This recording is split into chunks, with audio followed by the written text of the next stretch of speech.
could not believe what Gary Neville said yesterday following the Spurs-Manchester United match yesterday. The El Crapico. It's now known as Spurs 1, Manchester United 0. The most dull, boring match you could possibly imagine. Yet somehow, Manchester City ended up being brought up into the conversation at the end of the game, and I couldn't believe it.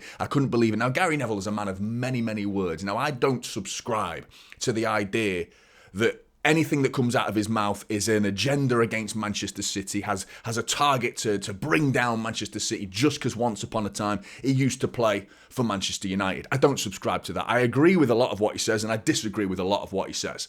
I also don't subscribe to the idea that Gary Neville holds the key to all of the YouTubers' careers and the potential growth of our YouTube careers, if you want to even call it a career. It's a bit dubious, that term, to be honest, but in all honesty, the idea that this man oversees the overlap. And if you want to be a YouTuber, you've got to get onto the overlap, and if you don't, you've failed. And I mean, I don't subscribe to that either. I couldn't care one bit to get onto that show. I'm not arsed in the slightest. I just want to say what I want to say about who I want to say it about and about Manchester City and defend the football club, and that's exactly what I'm going to do right now.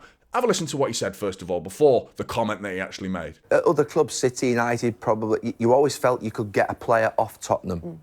Yeah. Whereas actually he's never created a position whereby, I think at this club now with this stadium and the revenues that they have, whereby when you're at Tottenham you feel like, no, you need to stay. Where Manchester City over the last 10, 12 years in the Abu Dhabi ownership, they've created a culture whereby players want to stay because they're winning. Now, that needs to be created here. Why are we talking about Spurs ownership? I understand there was a bit of a protest before the game, and there is obviously problems at Spurs at the minute with 24 years gone by with one trophy to the name. Yeah, that's obviously not a good situation to be in. But why are we talking about Spurs ownership model in such great detail following the game that Spurs won? They won 1-0. United ownership, they're not being brought up. Why? Why is their current league position not being brought up into the conversation either? Because, I mean, you know what I mean? 15th, mate. That's probably why. 15th. Do you know what insults me more than anything and infuriates me, and all Manchester City fans are gutted at the fact that Shower, who was sat 15th right there, they took 3 points off us. Do you know what I mean? They could be 26 points right there. They should have 26 points. They should be 16th. And do you know who they face next? Everton, who were away as well. I'd be worried if I was a United fan. And you know who's after that? Ipswich. Do you know what I mean? And all of a sudden, Manchester United should have been 3 points less because we should have beaten them. And in that situation, Everton could beat them, you know, and go further ahead. And if Ipswich win their game, all of a sudden they could be one place above the relegation zone with one game, 3 points above the relegation zone, and in a genuine relegation fight. If we'd done our job and beaten them, they'd be even closer to danger. And that infuriates me, but still just shows how far they have fallen. It's an embarrassment. Another reason why we're not talking about the ownership is because, guess what? Gary Neville now has a heavy, heavy involvement with Manchester United and Old Trafford's redevelopment. And his good old pal, Ratcliffe, sitting alongside him, making sure he doesn't have any bad words to say about that. But with regards to United and the Glazership ownership model, even though the Glazers are still there, the fact that he doesn't want to talk about them anymore. And he wants to protect Jim Ratcliffe. But years ago, he would absolutely destroy the Glazers and their ownership model. You know, before Ratcliffe. Now it's zoop, say absolutely nothing to do with it because he's got self-interest involved in that situation.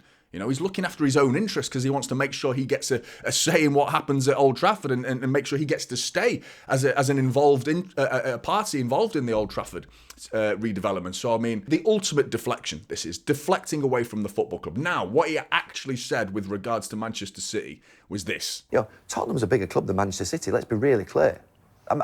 That's not controversial, by the way. That's not controversial, by the way.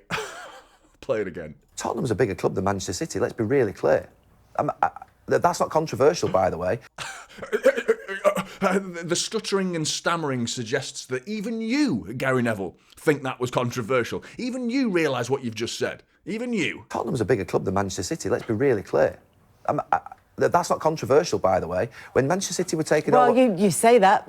I'd say it's quite controversial. Sorry. When Manchester City were taken over by Abu Dhabi 15 years ago, Tottenham were a far bigger football club. Yeah. So the idea that Tottenham historically have not been a bigger football club than Manchester City, absolutely they are. Now, City now, where they currently are right at the top of the game because they've invested in an amazing football project. They've done it brilliantly on and off the pitch. Daniel Levy's done it brilliantly off the pitch. he's not done it brilliantly on the pitch, and that's why he's behind Manchester City. But Tottenham as a historic football club is bigger than Manchester City. That's not a criticism of City. City have done incredibly well.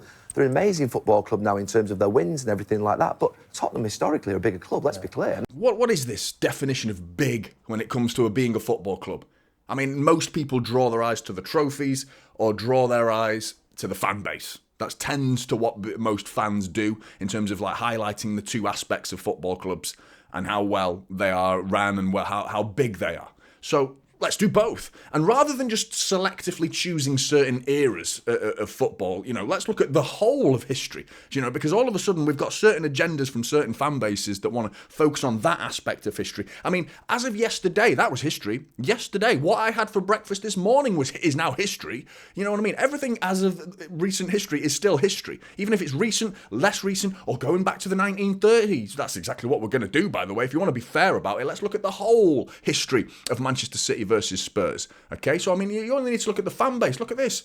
The English record attendance. This is your own football ground, by the way, because obviously there's attendances that have taken place at Wembley, which is a neutral football ground, for major trophies. But obviously, in terms of your own football ground, the highest ever English attendance is Manchester City, with a record attendance of 84,569, going all the way back to March 1934 against Stoke. Do you know what's even more interesting about this? Is the third highest ever attendance in this list was United.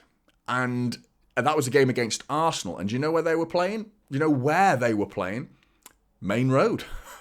What? That's right, Main Road. They were playing at Main Road. They weren't even playing at Old Trafford. They were playing at our ground. Those noisy neighbours, the ones without history, the ones that have got the biggest English attendance ever. Those guys, the ones without history. These guys, the noisy neighbours who are hospitable enough and kind enough to let you have our football ground. In the 40s, Old Trafford was bombed, some say, by Uwe Rosler's granddad. A nice bit of a non-truth to that, to be honest, but still. Ultimately, the Old Trafford situation was a non-goer. You could not play football there anymore. So Manchester City were kind enough to lend Manchester United our football ground to play their football in. Just like the reason why they're called the Rags today, because we lent them our football shirts as well. They had to borrow our second-hand football shirts, and that's exactly why they're called the Rags, But they borrowed our football ground to get their the third ever highest in English football history, and United's highest ever attendance was at our football ground. Yeah? So how's that for history? But what about today? What about today? Here's an article that's just over a year old. How Manchester City became the most popular Premier League team in America. America being one of the biggest growing fan bases in terms of Premier League viewership. And I mean, the amount of eyeballs from America that are now cast onto the Premier League is unbelievable. And I don't think it's a coincidence that half our Premier League clubs are now owned by American ownership models, I don't think that's a coincidence. It's a rapidly growing sport over there in that country. And the article goes on to say that data from Nielsen, compiled by sports media analyst Larry Johnson, reveals City were the most watched English team in all competitions in the US throughout 2023, with their total average viewership hitting 36.9 million. Only Club America of Mexico's top flight Liga MX were above them in the table. For context, Manchester United, that's Gary Neville's Manchester United, by the way, Manchester United, who many consider one of the biggest teams in the world, ended 2023 with a total average viewership of 13.4 million. That's less than half of what we had. Finishing below Tottenham, below Newcastle, below Chelsea, Arsenal and Liverpool. So even today, our fan base is just exponentially growing to reaching heights that have never been achieved. Record-breaking numbers in terms of fan bases across the globe, But we have no fans, apparently, according to the facts I've just provided you. Couldn't be further from the truth. What about trophies, though? What about trophies? What about Spurs versus Manchester City? Because that's the debate here that Gary Neville's brought up. League titles, let's have a look. 10 we've got, compared to Spurs' 2. Okay. But what about before the takeover? 2 each, apparently. But in terms of it being even, we had 2 before the Abu Dhabi takeover, and Spurs had 2. So bigger than us, apparently.